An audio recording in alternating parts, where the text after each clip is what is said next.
Hey everyone, welcome to Heartland Online. We are so excited that we can gather as the church online. Thanks for joining us this weekend. Last week, we invited you to be a part of Project Redwood, a 5-day call to read, pray, connect, serve, and be generous. It was so cool to see so many of you engage with Scripture, be intentional with others, and live beyond yourselves. Friends, this is what it means to be Easter people. One of the ways that we are continuing to serve our community during this time is through a blood drive at Heartland. From 10 a.m. to 3 p.m. on May 21st, Heartland is partnering with the Rock River Valley Blood Center and hosting a blood drive, and we need you. There's a link to register in the chat. If you have questions or would like more information, email us at info@heartland.cc. To donate, please make sure to register. This blood drive is by appointment only. As you know, things are changing rapidly, and we want to keep you informed about what's going on and in different ways that we can serve our community and our church. If you haven't already, download our Heartland CC app. You'll find information on the blood drive this week, the food drive, and a bunch of other opportunities. The app is a great place to watch weekend teachings, get discussion questions, and just stay up to date. It has been incredible to see the generosity of the church in this season. Because of your gifts, we are able to continue to meet the needs of those in our church and our community. Giving online is super simple and totally secure. There are a few different ways to give. Text Heartland CC to the number 77977 to give via text. Download the Heartland CC app in your app store for a quick and convenient way to give electronically. It only takes a minute to give this way, and there are a ton of other great features on the app too. You can also visit our website, heartland.cc/giving, to give online. Since we aren't physically together, now is a great time to consider automating your giving. We are so grateful to see how God is using these resources to impact our community. Now, maybe you've had an incredible week and you feel recharged, or maybe you feel overwhelmed and drained. I don't know what you're going through right now. However, I do know that we serve a God who is alive, present, and continues to work in our lives. Our good friend Carrington joined us to record worship for this series, so let's sing together as Carrington leads us.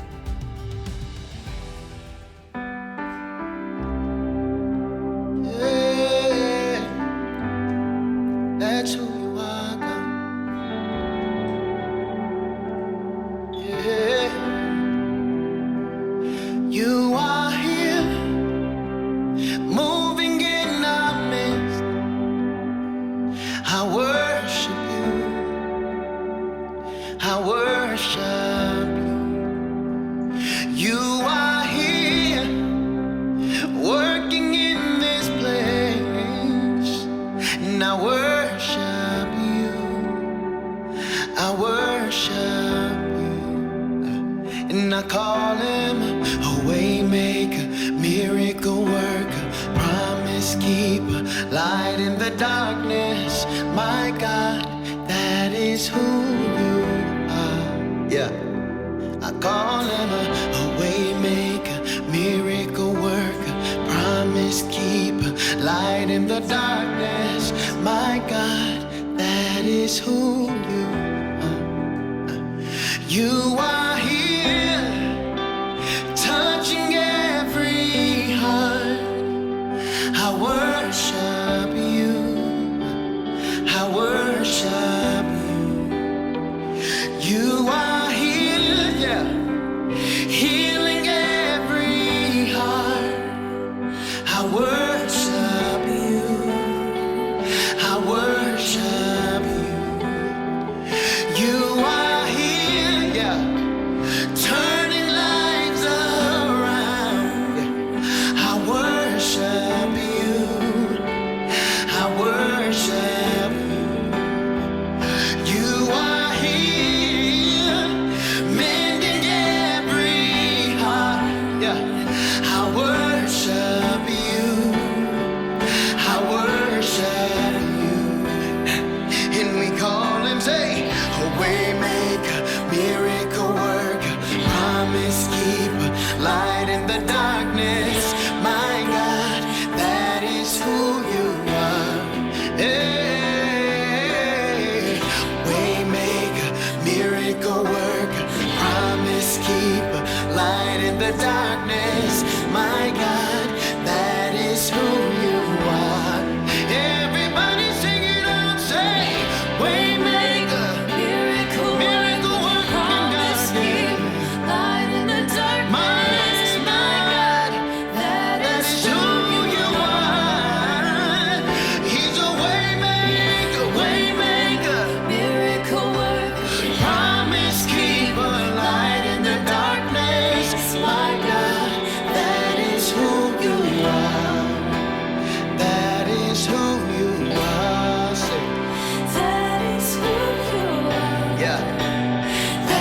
is who you are. That is who you are. Yeah, that is who you are. That is who you are. That is who you are. That is who you are. Listen, even when I don't see it, you're working. Even when I don't feel it, you're working. You never stop working. You never stop working. Say, even when I don't see it, you're working. Yeah. Even when I don't feel it, you're working. You never stop working. You never stop working. Say, even when I don't see it, you're working. Oh, no. Even when I don't feel it, you're working. Never stop. You never stop. You never stop working. Never stop. You never stop. You never stop working. Even when I don't see it, you're working. Yeah. Even when I don't feel it, you're working. You never stop. You never stop working. Yeah. You never stop. You never stop working. Waymaker, miracle worker, promise keeper, light in the darkness is my God. That is who you are. Hey, you're a waymaker, miracle worker, promise keeper, light in the darkness is my God. That is who you are. Sing, that is who you are. That is who you are. That is who you are. That is who you are. That is who you are. That is who you are. That is who you are. That is who you are. Waymaker, miracle worker, promise keep, light in the darkness, my God, that is who you are. Yeah. Waymaker, miracle worker, promise keep, light in the darkness, my God, that is who you are.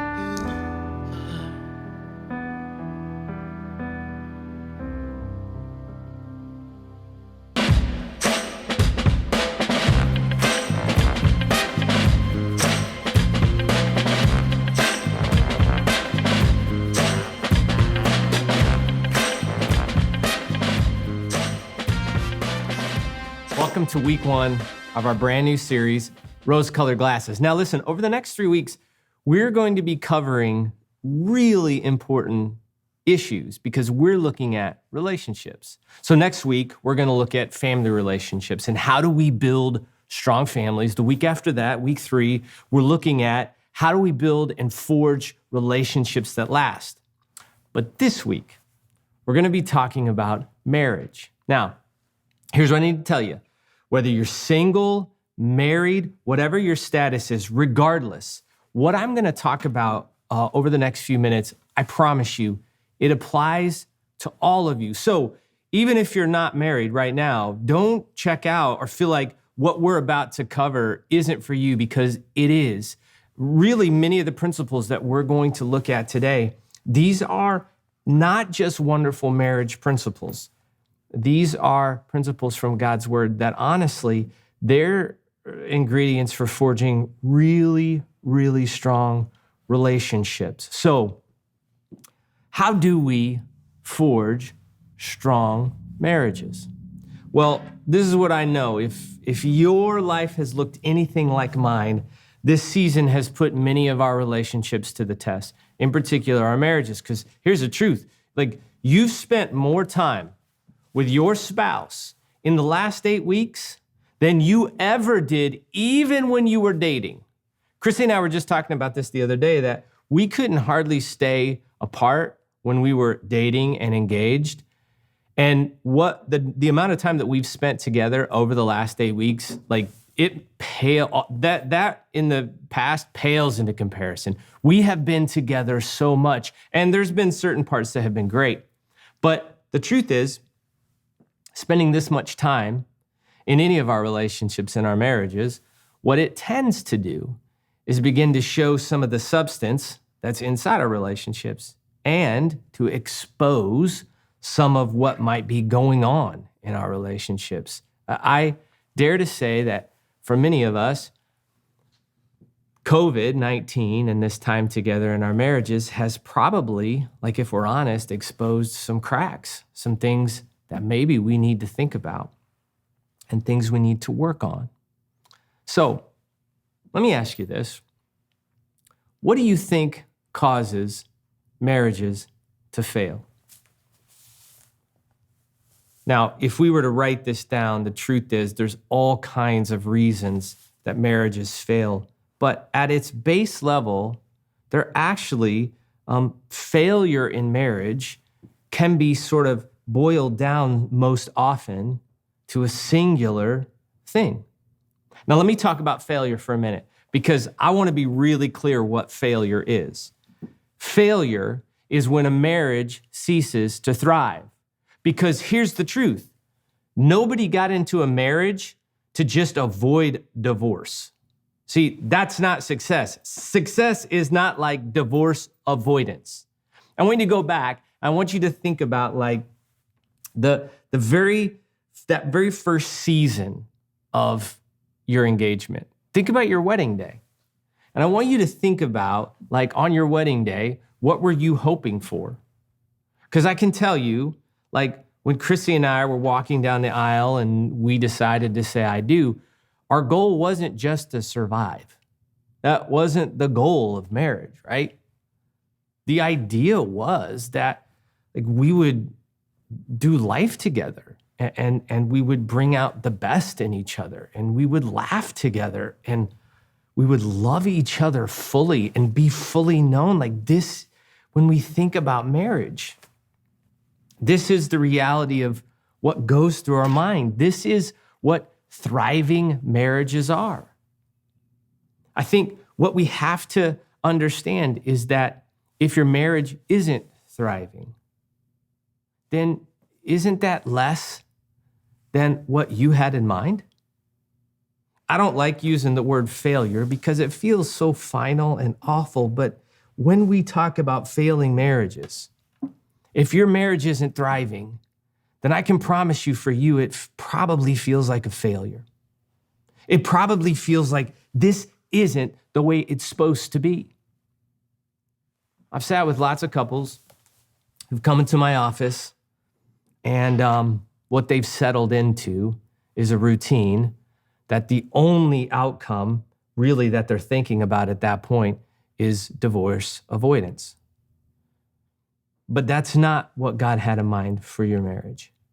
That's not what he had in mind when he instituted all of this. What he had in mind is that we thrive together, that we live together in such a way where honestly, we look at the trajectory of our life and it's better because of it. So now, the reality is that most marriages that fail to thrive, it really can be boiled down to, I think, a single thing. Like all relationships rise and fall on one single thing. You wanna know what it is? It is what we choose to see in our partner. Like if you think about the lenses in which we see our partner and this marriage, they all rise and fall on how we see it. Now, here's the greatest challenge in that. If we're really gonna get honest in this talk, and you're gonna be honest at home, the reality is you probably, if you're married, are sitting across from your significant other. And the reality is what you're hoping is that I'll address something that will address a problem in your significant other. Now, that isn't because you're abnormal. In fact, most people view their relationships from this lens, where their partner does something wrong, and if they would correct that, then everything would be fine. There has been a million different counseling sessions that I've sat through. And in those counseling sessions heard, well, if he would only. Well, here's the reality of that statement. Do you know that as human beings, all of us have a tendency to actually take more credit than we're due and to take less responsibility than we should? There's actually a technical phrase for this. It's called a self-serving bias. And every single one of us has it. It is that sort of innate reaction that I'm good, you're not. Now, some researchers did some interesting studies on self-serving bias just to prove out that all of us have it.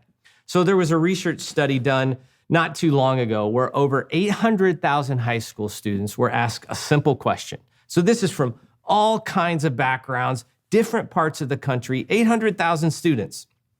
They were asked, are you above or below average when it comes to getting along with people? Now, I want you to take a second. Guess what percentage thought that they were below average. Just guess. Tell whoever's sitting in the room with you.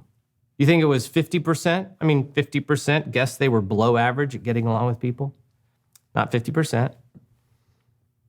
25%? Nope. 10%? Nope. You know what the answer is? Of 800,000 high school students, 0% thought that they were below average in getting along with other students. That's called a self-serving bias. Now, my guess is that your reaction is, well, yeah, because they're high school students. Not too fast. U.S. News and World Report, they decided to find out about self-serving bias, and they did a study with adults. Now, this is people like you and me. We've seen the world. We sort of know a few things. We're a little more well-rounded. They asked this simple question. They gave a list of people and they said, who do you think is the most likely to get into heaven? Now, these aren't just Christians. These are all kinds of people. Here's the list. At the top of the list, 79% of people thought Mother Teresa is the most likely to get into heaven, which the other 21% are a really hard audience. Oprah was next, 66%. Michael Jordan was at 65%. And the list went down. And but there was one interesting piece of information. Do you know that there was one person that actually topped Mother Teresa? There was one person in U.S. News and World Report survey, one person that received an 87% shot of getting into heaven. Guess who it was? The respondent. That's right. 87% of people who took this survey said they thought they were as likely to go to heaven as Mother Teresa. Why? Because we have a self-serving bias. My friend Chad Brugman puts it this way. A self-serving bias sort of plays its way out in a simple phrase, and we see this in our marriages. I want mercy for me. I want you to understand me, what I'm made of, where I come from, all of my motives. If you knew me, you wouldn't judge me. But I want justice for everyone else. Mercy for me, justice for everybody else. And see, this is what so often we do that causes marriages to buckle. We look at our partner and we say things like, well, it's his fault or it's her fault. If she'd just figure it out, if she wouldn't push my buttons, if he'd pick up his socks, if he would change, if she would change, then I would. See, in our marriages, it's true, we want someone to love us and understand us and forgive us and to give us the benefit of the doubt, to give us mercy. We want mercy for us. But too often, because of our self-serving bias, we want justice for our partners. And can I be honest with you?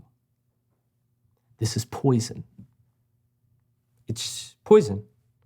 Poison for your marriage. It's poison for your soul. It's poison for any relationship you have. It is poison. But there is hope. There is another way. While the self-serving bias is real in all of us, there is another way. I was thinking about when I first met Chrissy Hodges.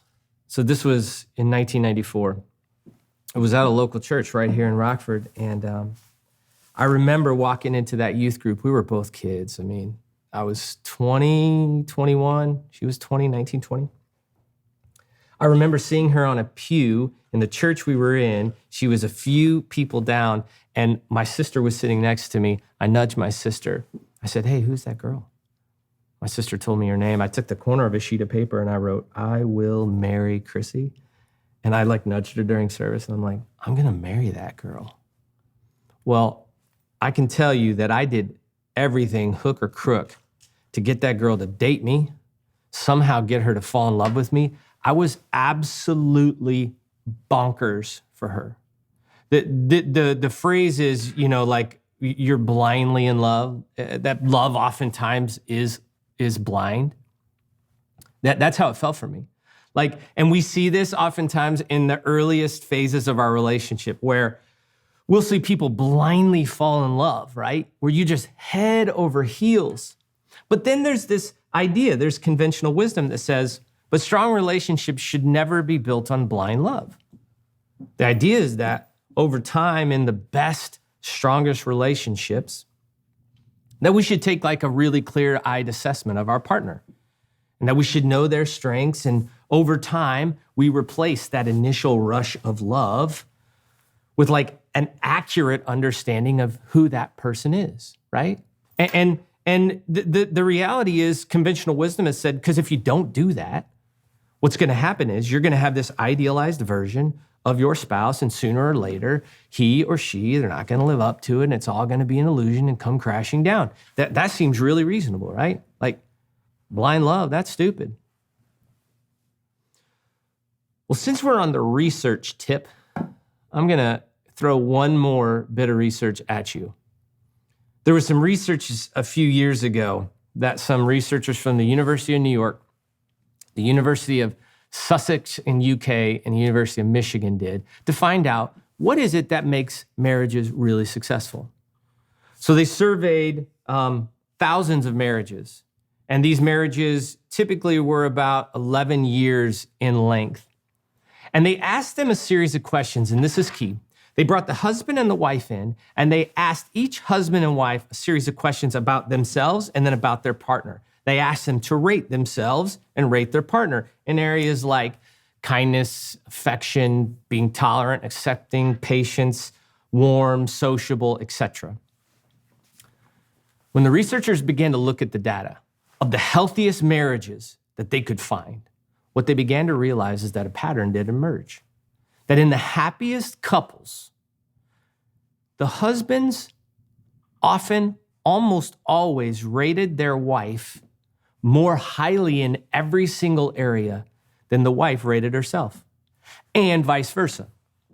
In other words, their partners saw through a rose-colored lens their other partner. When the wife said, "Yeah, I'm not very patient," the husband would look over and be like, "You're the most patient person I know." Category after category, in successful marriage after successful marriage, this was the pattern. And they came up with a phrase for this. It's called the generous explanation. Now, if you look in ancient times, during Jesus' day, they had a name for this behavior too. In fact, we can find a discussion of Jesus' contemporaries in the Mishnah. This was a collection of Jewish sayings that were written a couple hundred years after Jesus, but it did contain teachings from Jesus' contemporary. There was one rabbi who lived about 100 years before the birth of Jesus, and he wrote this in the Mishnah: "Judge each person with the scales weighted in their favor." One of its most prominent statements judge every person in favorable terms. Jesus says it this way in Matthew chapter 7, verse 1. Stop judging others, and you will not be judged. For others will treat you as you treat them.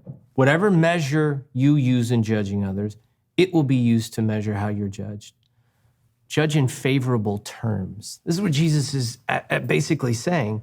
And you know, in Jesus' day, it was considered as important as visiting the sick, devotion in prayer, or teaching scripture to your children.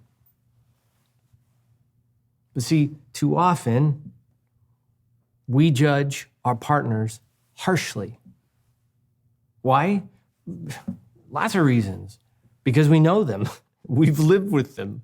We know all their little secrets. We've seen our partners at their worst, in the mornings, after a mistake, right? So oftentimes, all of that proximity can cause us to want mercy for me, but judgment for you. The Apostle Paul says, listen, every time you criticize someone, you are condemning yourself. Hey, he's not talking to a random person. He's talking to us, husband and wife, to you as couples. Like, when we don't judge favorably, we actually are condemning ourselves. The thing we want to be understood, to be loved. Jesus is saying it flows out of a generous explanation. Let me say this, and this is really, really important. If you think your job is to change your partner, you are on a fool's errand. You cannot change your partner. It's not your job to change your partner. There's nowhere in the Bible where it says your job is to change your partner. Your job, pray for them, encourage them, cheer them on, but you can't change them. That's not your job. And if we can wrap our head around the reality that our job is to love our partner, to love them. Now, look, that doesn't mean you can't have arguments. You're going to. That doesn't mean you have to be quiet when injustice sort of happens inside of a marriage. What it means is that if we can find a way to consistently find the most generous explanation for our partner's behavior and then choose to believe it, we will have an increasingly successful marriage. The Bible says it. Research sort of proves it out. That if both partners step into this, you will thrive. It's really just looking through a rose-colored lens, isn't it? Instead of when your partner's feelings get hurt, making a small remark and snapping back, maybe you say, my husband must have had the worst day of his life. Like, we choose to judge favorably. And look, you can teach yourself to judge in favorable terms. It's fully your choice, because at the end of the day, you're just applying your motives to your partner's actions anyway. And if you're just applying motives, can't you apply positive motives to your partner's behavior? Now, I already know. Some of you hear this and you go, well, that's ridiculous, right? For us to make up favorable excuses for other people's behavior. That's ridiculous. That's letting people have a free pass. I was reading just recently, and there's a gal, a writer, her name is Louise Verberg, and she came to an important realization. I want to read what she says. She says this: over time, I started to realize that my first ungracious assessment was often no more plausible than the other scenarios.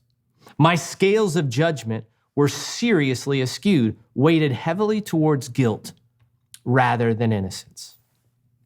She goes on to say this: if the idea to judge others favorably is always applied, and this includes to your partner, it is impossible to have a critical or cynical spirit towards others.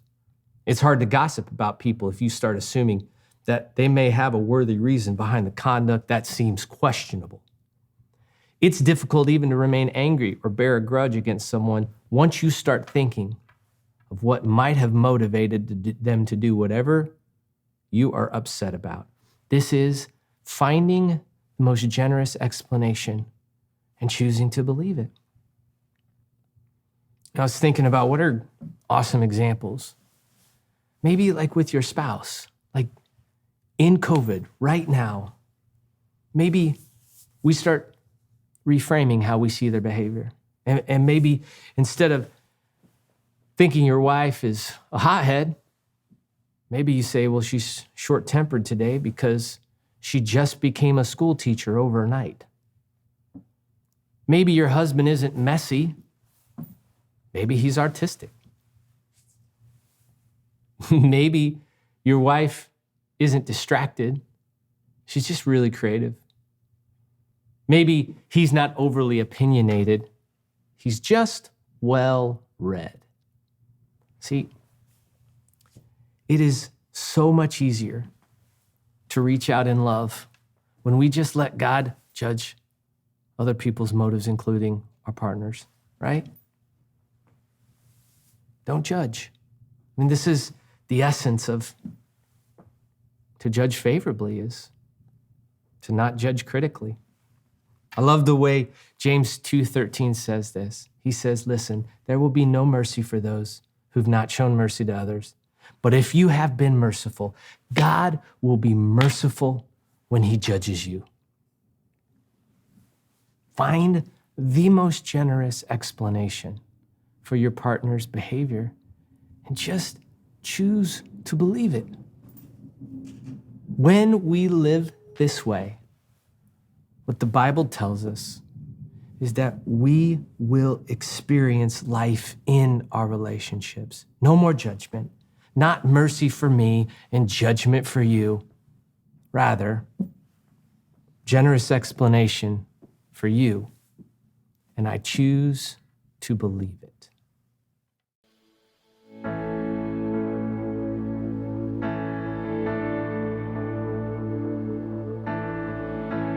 Lord bless you and keep you. Make his face shine upon you and be gracious to you. Lord, turn his face toward you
Thanks for joining us online. We have a few resources to help you in your relationships. First, we have a fun and easy relationship check-in you can take with your spouse. It will help you see how you guys are doing as a couple and just some easy next steps to grow. If you want to take it now, just text BHWZ to 90888 to start the assessment. We also have a series of resources on the app that will help you in your marriage. If you have any needs or would like prayer, email us at pastoronCall@heartland.cc or call our front office at 815-395-8000. Join us next weekend as we talk about parenting with the end in mind.